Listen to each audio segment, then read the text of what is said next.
To Democracy Now!, democracynow.org, The War and Peace Report. I'm Amy Goodman. European nations are scrambling to save the landmark nuclear agreement with Iran 1 day after President Trump announced he'll pull the United States out of the deal and reimpose sanctions on Iran. The Iran deal is defective at its core. If we do nothing, we know exactly what will happen. In just a short period of time, the world's leading state sponsor of terror will be on the cusp of acquiring the world's most dangerous weapons. Therefore, I am announcing today that the United States will withdraw from the Iran nuclear deal. The 2015 agreement was worked out by the United States and 5 other world powers, as well as Iran. According to the International Atomic Energy Agency, Iran has continued to meet its obligations under the agreement. We'll have more on Trump's decision to pull out of the 2015 deal after headlines. The New York Times is reporting President Trump's longtime personal lawyer and fixer, Michael Cohen, paid adult film star Stormy Daniels $130,000 in hush money using a shell company that was funded in part by a billionaire Russian oligarch. The hush money, paid days before the 2016 election, was intended to keep Stormy Daniels, also known as Stephanie Clifford, from speaking out about her alleged affair with Donald Trump back in 2006.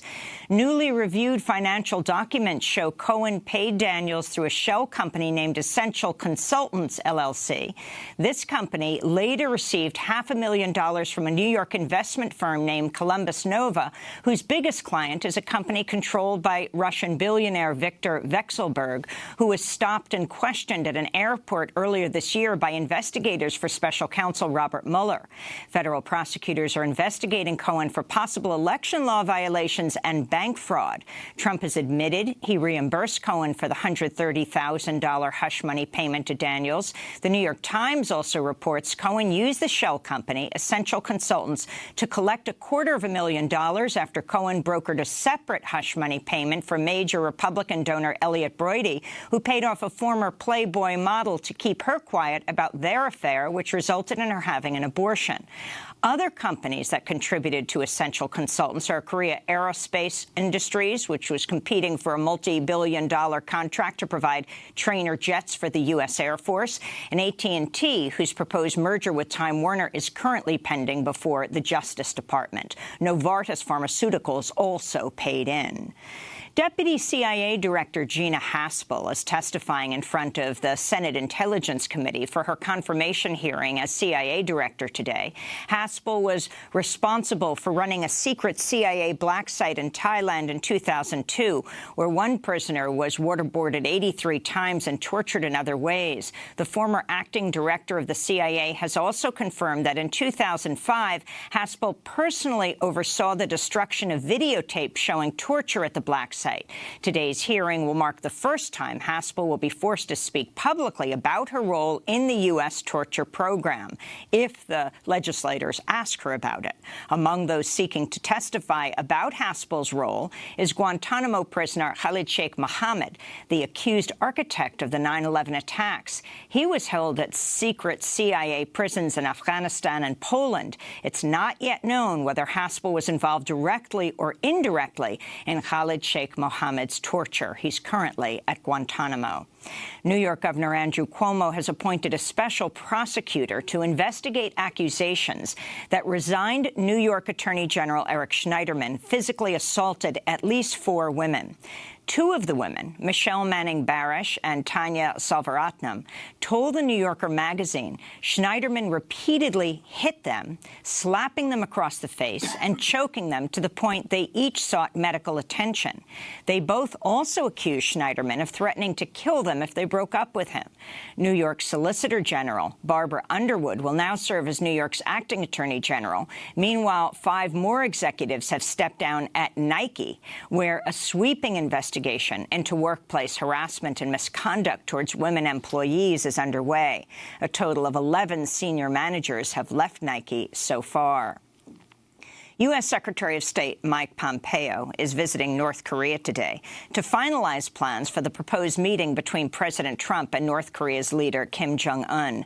There's also speculation Pompeo will return to the U.S. with the three Americans who've been imprisoned in North Korea: Kim Dong-chul, Kim Hak-song, and Tony Kim. Voters in West Virginia, Ohio and Indiana, and North Carolina headed to the polls Tuesday to decide a number of key primaries. In West Virginia, the state's Republican Attorney General Patrick Morrisey won a closely watched U.S. Senate primary, defeating Congressmember Evan Jenkins and former coal baron Don Blankenship, who served a year in prison after 29 miners died in an explosion at his Upper Big Branch mine, owned by his company Massey. Patrick Morrisey will now face the conservative Democratic Senator Joe Manchin in November. In Ohio, Richard Cordray defeated former Congressmember Dennis Kucinich in the state's Democratic primary for governor. Cordray served as the first director of the Consumer Financial Protection Bureau. He will now face Mike DeWine in November to determine who will replace outgoing Ohio Governor John Kasich. In Indiana, Vice President Mike Pence's brother, Greg Pence, won the Republican primary for a congressional seat in eastern Indiana that Vice President once sat in. Female candidates were also big winners on Tuesday. Politico reports there were 20 open Democratic House primaries with women on the ballot Tuesday night, and voters selected a female nominee in 17 of them. We'll have more on the primaries later in the broadcast. In Armenia, thousands of people took to the streets Tuesday to celebrate after the opposition leader, Nikol Pashinyan, was elected prime minister by Armenia's parliament. The election followed weeks of anti-corruption and anti-government protests, which toppled the former president in April. Armenia's new prime minister is a former journalist and publisher. Meanwhile, in Hungary, thousands of people demonstrated outside parliament Tuesday as far-right-wing Prime Minister Viktor Orban was formally sworn in for a third term. He led a xenophobic anti-immigrant campaign and won two-thirds of the seats in parliament in April, giving him even more power to reshape Hungary's constitution. The Israeli government has ordered the deportation of Human Rights Watch's Israel and Palestine director Omar Shakir. Israel has accused Shakir, who's a U.S. citizen, of promoting the nonviolent boycott, divestment and sanctions movement, which targets Israel over its treatment of Palestinians. Shakir now has 14 days to leave Israel. This comes less than 2 weeks after two U.S. human rights lawyers, Columbia University professor Catherine Franke and Center for Constitutional Rights executive director Attorney Vince Warren, were detained for 14 hours at Tel Aviv's Ben Gurion International Airport before being deported back to the United States. You can see the interview with them at democracynow.org. Back in the United States, Arizona Republican Senator John McCain, who's battling brain cancer, has indicated he does not want President Trump to attend his funeral. He also says he wants former Presidents Barack Obama and George W. Bush to deliver the eulogies at his funeral. In New York City, dozens of journalists rallied outside the headquarters of Alden Global Capital Tuesday to protest censorship and layoffs imposed by the nation's second-largest newspaper chain, Digital First Media, which is owned by the New York-based hedge fund Alden.